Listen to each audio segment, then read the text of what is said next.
This is Talk Business and Politics with Roby Brock.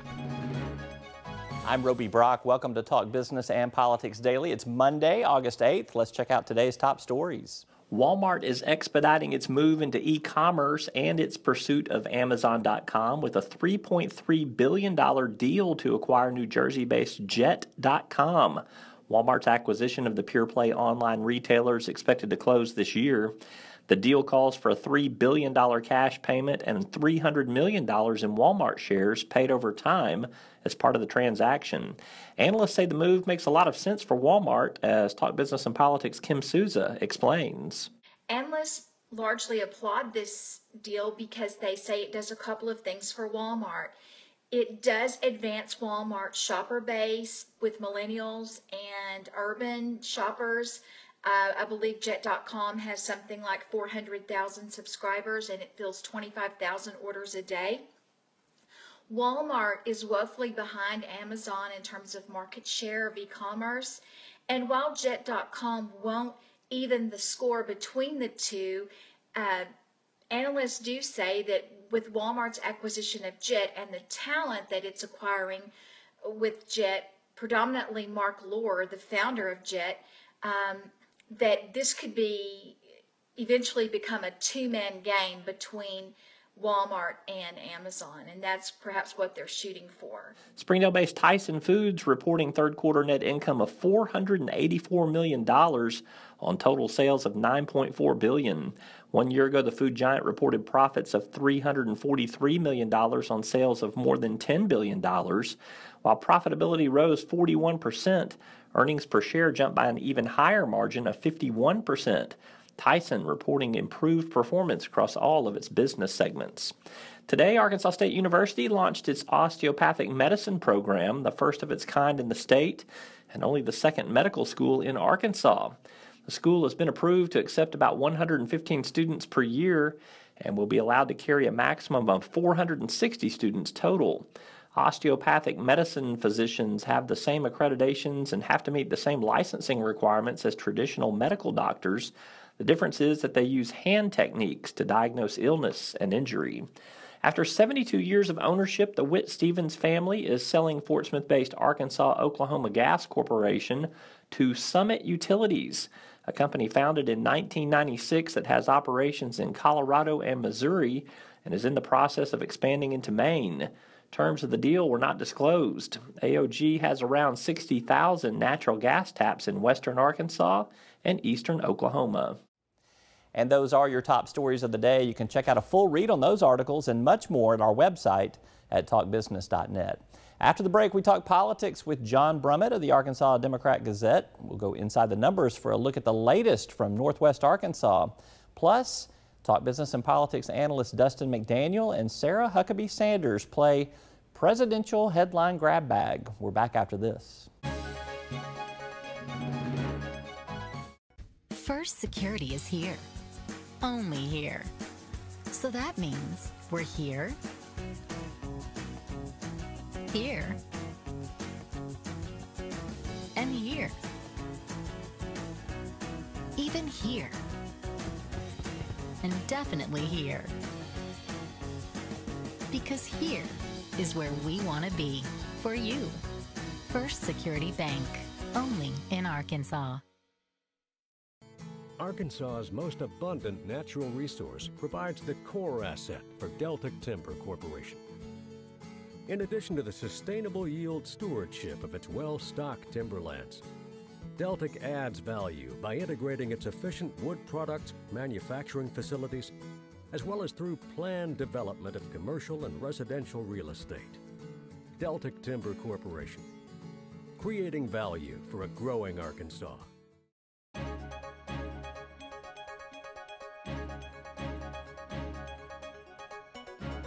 On Mondays, we sit down with John Brummett. He's a political writer for the Arkansas Democrat-Gazette. He's also a Talk Business and Politics contributor. I'm laughing because we were making jokes before we started rolling. I thought it was just having me here. You all right? I'm good. It's good to have you. Well, it's always a pleasure. Yeah. Monday's my favorite day of the week. Is it really? Well, because of this? Yeah. Really? Yeah. Oh, I'm taking that to the bank. Yeah. I don't know what I'll get for it, but... Yeah, a chance to be on digital display is the best thing. Let's talk about your Sunday column. This week you talked about kind of putting party over what you called right priorities. Right. Describe to me this concept you're trying to communicate. Well, to be honest, the concept came after on the premise that Trump is unfit to be president, in terms of my opinion in my opinion column, and in the opinion of a lot of people, and that some Republicans are choosing either to endorse Hillary Clinton, a few, but more simply to stay silent. They can't bring themselves to endorse him or support his candidacy because they find his temperament and his behavior simply unacceptable. That's not the case for any of the Arkansas politicians, all of whom are either all in or not willing to back away. You had a heck of an interview with Senator Cotton, yes.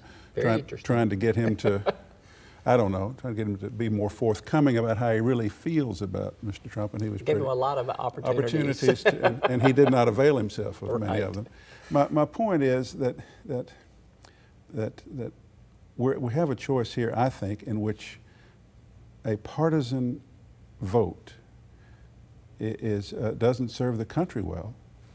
My view, my opinion column, because Trump simply is too irresponsible and dangerous and reckless to be the kind of vote you ought to cast for the office of president. And I compared his general lack of fitness to my view of Hillary's failure, which is, I call it her failure to be a matter of compartment, not of her full essence. That is, having known her for years, she doesn't trust anybody, and so she's not going to be forthcoming, and she wants to hide her emails, and she ends up trying to finesse her way out of that, and she is dishonest in that compartment because of that flaw, whereas I find Trump's to be more generally defining. And I simply wanted to say, you know, that's kind of, you call it making a deal with the devil, sort of.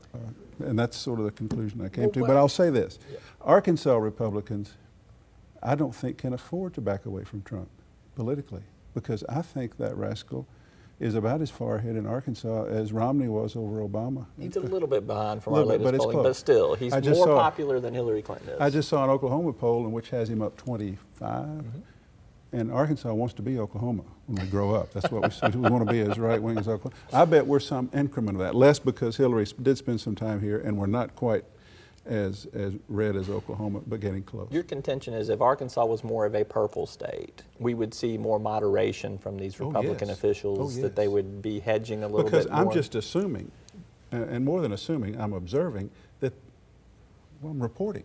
A lot of these guys, Governor Hutchinson, Cotton, they're not crazy about Trump. In fact, just a few months ago, they thought, surely to goodness, I'm not going to be stuck with him. We know this to be the case, and they would be more willing to back away from him than they are because of this particularly rabid right environment that Arkansas has become. It's not going to hurt them politically in Arkansas. No, and it might hurt them if they fail to embrace him. Yeah, to be honest. But if they have higher aspirations down the road for something on the national stage, could definitely be a liability. Would you say? You mean Mr. Cotton? Well, or Asa Hutchinson could still run for something if he wanted to.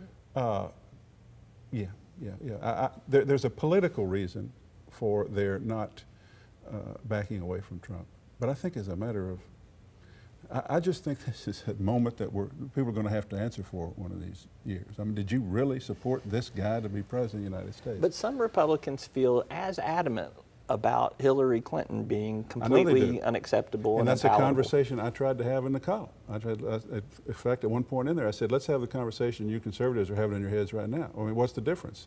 Democrats make the same deal with the devil for Hillary and did for Bill. And I don't know if you remember what I concluded, but I just said that Hillary is not as thoroughly unfit, but that Bill should have resigned after that Monica business. I think so I'm trying to cut a fine line here that probably nobody's buying, but I do think it's important. You got it out of your system, though. And I also think it's somebody. I just wanted in the public record. I wrote that this guy was unfit to be president. Yeah. I just did. Let's talk about state politics, because we've spent all of our time talking about national politics, and lately, you and I, that's mostly what we've talked about. That's been the presidential race. Yeah. Arkansas politics is kind of boring right now. Would you agree? We need to get this. We need to get something moving here at the state. You find the possibility of competing proposals to legalize marijuana for medicinal purposes boring? It's not really exciting. not really exciting. Medical limits on medical lawsuits to protect nursing homes. What I'm saying is, what we're going to have casinos. We got some folks from Missouri, or Oklahoma, and Oklahoma. They want to be written into our Constitution to have the but profits. That stuff hasn't heated up yet. It hasn't heated up. Plus, if you exciting politics is not issue politics. I mean, we can have informed debates about these ballot issues, but our supposed marquee race, I guess what you're getting at, is John Bozeman. Connor Eldridge. Bozeman, a supremely nice but uninspiring personality. And Connor Eldridge, who can't seem to really sustain any energy in his challenge. That's all we've got. Constitutional offices are off the ballot. The Democrats ran nobody in 3 of the 4 congressional districts.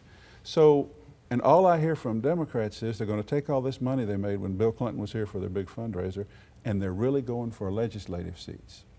There aren't that many competitive There ones. aren't that many competitive, and they could get, how many Democrats are there in the House of Representatives now? 32? You tripped me up on that piece of trivia. I should have looked that up. Well, it wasn't a test. I wanted you to bail me out because I don't know.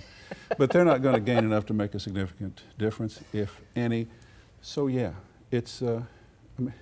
But I joked we need a scandal of some sort. We need DHS to blow up or some sort of state agent. We need something. Well, that's like the private option in Arkansas works. That was some heated discussion and debate there for several months, but we don't have anything like that cooking right now. No, we don't. We need something cooking. The sexist issue is computer coding in the schools, about which I couldn't tell you the first thing. I'm going to enroll you in a class at the Coding Good. Academy. All right, your Tuesday column preview. Give me just a little heads up. What's coming? By a little heads up, you mean don't go into great detail? Well, I want you to tell me as much as you're willing to tell me. Tease your in the context of the last question. Democrats who think they may have a chance to gain on Republicans, I don't think they have much chance. But one of the issues, in fact the main one I think that most of them cite, is they want to support universal pre-K, pre-kindergarten for 3-year-olds and 4-year-olds. Right. And I don't think it excites people politically, though it should.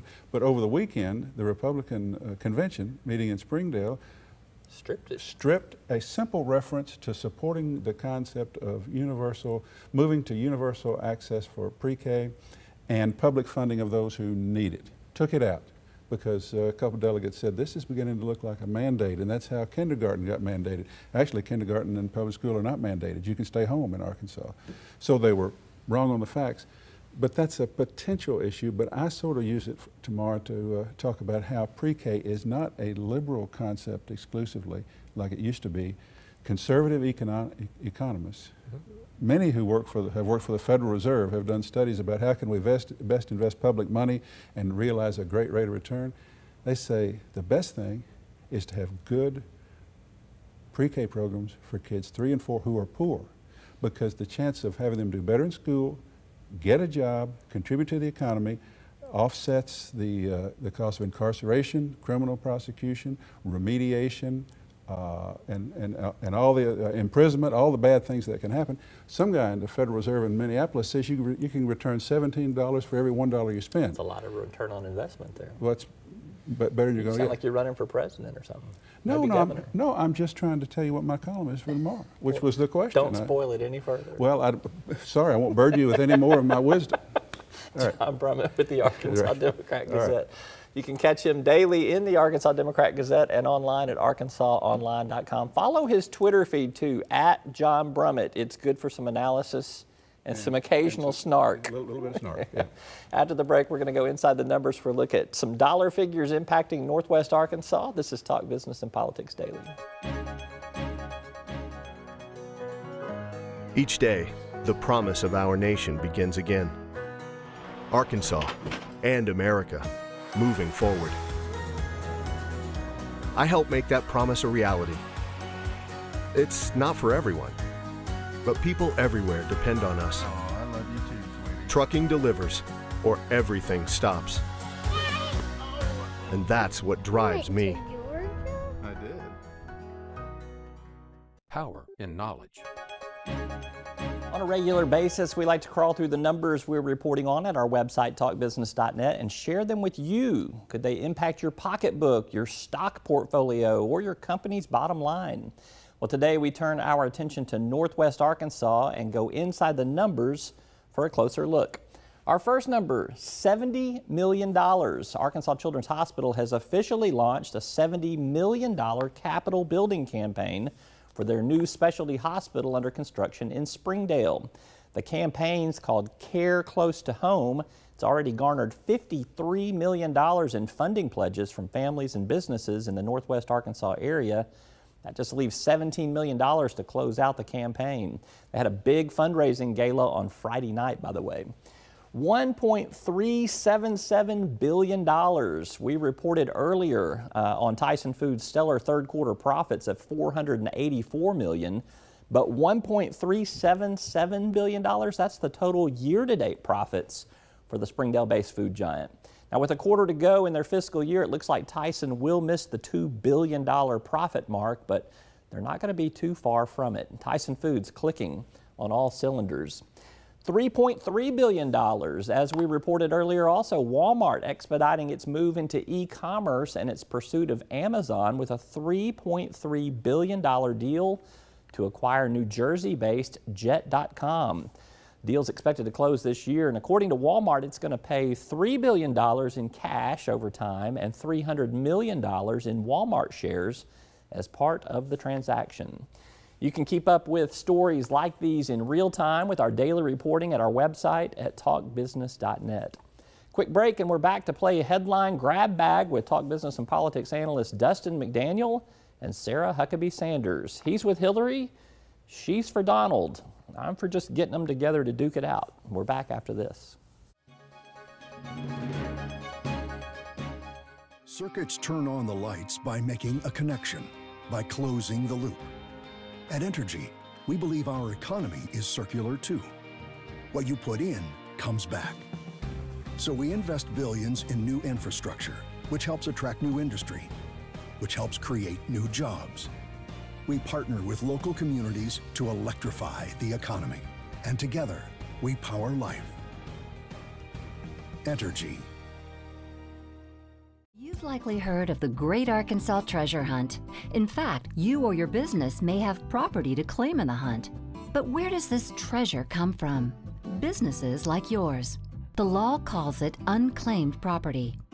If your business is holding money on its books that you've not been able to return to the owner, it's most likely unclaimed property, and the law requires it to be sent to the state auditor's office each year. Auditor Andrea Lee's office can make the process for businesses to comply with the law easy and straightforward.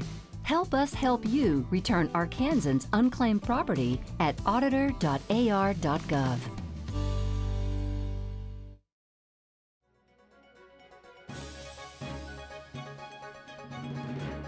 On Sunday's TV edition of Talk Business and Politics, we had the tandem of Sarah Huckabee Sanders and Dustin McDaniel on set to discuss the state of the presidential race. McDaniel, a Democrat, was at the Philadelphia convention and is playing an active role with Hillary Clinton. Huckabee Sanders, a Republican, is on board with the Trump campaign. We decided to mix it up from the normal Q&A and play a little headline game in our latest Talk Politics Roundtable. I've pulled two headlines from some national political organizations, and I'm going to let ladies first. I'm going to let Sarah pick one of these two. I'm going to turn it over, read you what the headline is, and then we're going to discuss it. So which one do you want, Sarah? So if I pick first, that means Dustin answers first, right? That'll be fine. All right. All right. It's implied consent, just playing with the paperwork that we're going to do this. From Politico. Clinton's third-party headache. Polls show younger voters are taking a long look at the Libertarian and Green Party nominees. This could be a big problem for Hillary Clinton. Are the third-party candidates a problem for Hillary Clinton? No, I don't think that this election is going to be decided based on the two candidates running for President of the United States from the major parties. It's not going to be won or lost. It's not going to be stolen by or dramatically impacted by either of the third-party candidates. What do you think? I actually agree with Dustin on this one. I think when it comes down to it, all of America is going to be voting between Donald Trump and Hillary Clinton, and I don't think the third-party candidates are going to play a big role. You don't think a third-party candidate could steal enough votes from one candidate that it could change the electoral outcome of a particular state that might be close? Ralph Nader was the kind of the biggest, as was Ross Perot. I think that Sarah's candidate, Mr. Trump, needs to be the most concerned about the none of the above candidate. I think that a lot of Republican voters and moderate voters, white, male, college-educated voters, are simply not going to vote. They may not get to where they vote for Hillary, but they're not going to vote for Donald Trump, and that's going to make a difference. All right, you get to come back before we turn the next one over. I actually think that Dustin's candidate, Hillary, has the same problem. I think that there are a lot of people that just don't like Hillary Clinton. They don't trust her, they don't like her, and I think she's got a hard time making that sell and solidifying. A lot of the Bernie Sanders supporters that feel kind of like they were cheated through this process are not ready to get behind Hillary Clinton, and so I think she's got to convince Democrats as well. All right, our next headline. This one. I picked that one. You picked this one right I picked that one. The electoral map expands for Clinton, shrinks for Trump. This is from thehill.com. There have been a lot of state polls that have come out that show Hillary Clinton making actually in the lead in Georgia, 1 point in Utah. This is Republican territory. In Arizona, Sarah, has the electoral map changed in Hillary Clinton's favor at this point in the campaign? Well, I think the polls right now are so fluid. We've just come off the conventions. Donald Trump got a huge bump after his convention. We're in the week after Hillary Clinton getting a big bump after her convention. I think as we move away from those things, you're going to see the electoral map change again. And I actually think Donald Trump's got a lot of states like Pennsylvania and parts of the Rust Belt that will be in play for him that haven't traditionally been in play for Republicans. So I think it's going to change again, and I think that'll probably happen pretty quickly. Electoral map? I mean, it's weighted to begin with for Secretary Clinton. I mean, just the base level of sort of safe states on the Electoral College weighted for her. Yes, he had a bump. She had a bigger bump. This week, I think, will increase her bump. And then you're going to see folks sort of drift into the Olympics, into Labor Day. When it settles, that Rust Belt is going to not look good for Donald Trump across New Hampshire, Ohio, Pennsylvania, and even today in Wisconsin, which is leaning Hillary in about 4 polls. All of the leadership in rebuking Mr. Trump said they're not coming to his rally tonight in Wisconsin. And the Republican Speaker of the House said, "I got a thing." That was his reason why he wasn't going to show up and appear with it. So what's going to start to change that momentum? As you indicated, the Olympics are going to take everybody's mind off of politics for probably about 2 weeks, at least to some degree. It's not going to be as red hot as it has been. But just with the messaging that we've seen, what's going to change the dynamic in this race beyond the trajectory that we're on? Well, I think we're going to see a shift back to a head-on-head contrast between Donald Trump, Hillary Clinton. We've already seen Trump moving that direction over the last couple of days. Have we not had that this week after the conventions have ended? Not necessarily, because we've kind of been chasing down rabbit holes and different things like that. But I think as we move away from that, and Donald Trump has done that over the last couple of days, he'll continue to do that moving towards November. The 2 biggest things that people are voting on are the economy and national security. Poll after poll shows that across the board, people trust Donald Trump more on the economy and national security than they do Hillary Clinton. As you get closer to November, I think that's another thing that pushes him over the edge. Final word to you. Closing argument. Not sure what polls that Sarah's looking at, but the majority of polling out there simply don't support that premise. Not sure what this we business is. Donald Trump's been the one that's been running down rabbit holes all week. Senator Kaine and Secretary Clinton have been talking about how this country really is stronger when we're united together, and we do believe in a stronger economic future for our kids and not being divided. I think that we're starting to get our grooves out of these 2 campaigns, and I think realistically we know what we're going to be able to expect for the next 98 days. That's Sarah Huckabee Sanders and Dustin McDaniel. You can catch more of their conversation online at talkbusiness.net. That's all for today's Talk Business and Politics Daily. Thank you for watching. Check us out online at talkbusiness.net for the latest in business and politics. Plus, follow us on Twitter at TB Arkansas or on Facebook or LinkedIn. Just plug in Talk Business and Politics to find us and follow. If you want to receive our daily email newsletters, they're free, and you can receive them every morning in your inbox before 7 a.m. Just email me at roby@talkbusiness.net and I'll sign you up. And if you want to listen to a podcast of this show, perhaps on your commute to and from work, we're in the iTunes Store and on Stitcher, or you can just play us through your smartphone. I'm Roby Brock. We'll see you tomorrow. Until then, take care.